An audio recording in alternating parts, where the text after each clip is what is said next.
बिस्मिल्लाहिर्रहमानिर्रहीम। अस्सलाम वालेकुम। इन्ना रब्बी लसमीउद दुआ, बेशक मेरा रब दुआओं का सुनने वाला है।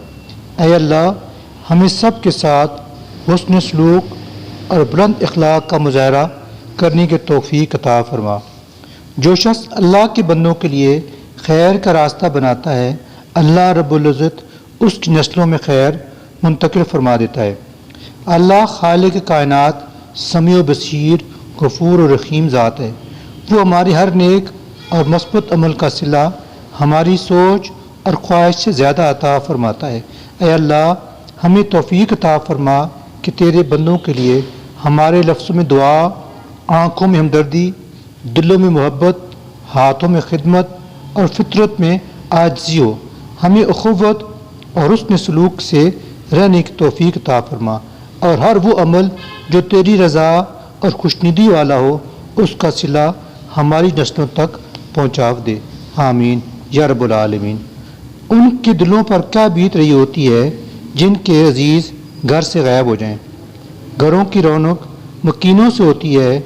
अगर कोई एक फ़र्द कहीं गायब हो जाए तो रौनकें कम हो जाती हैं। न दिन में सुकून होता है और न ही रात इत्मीनान से गुजरती है।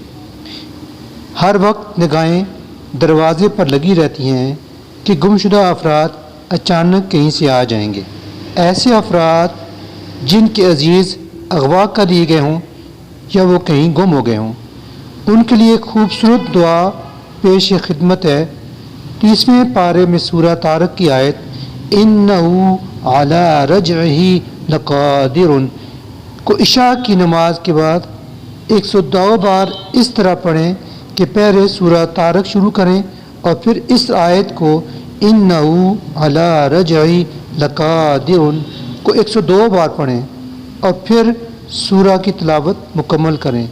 अल्लाह ताला गुमशुदा फ़र्द को घर की राह दिखाएगा और अगवाकारों के जंगल से निजात पाकर वो घर पहुँचाएगा इंशाअल्लाह।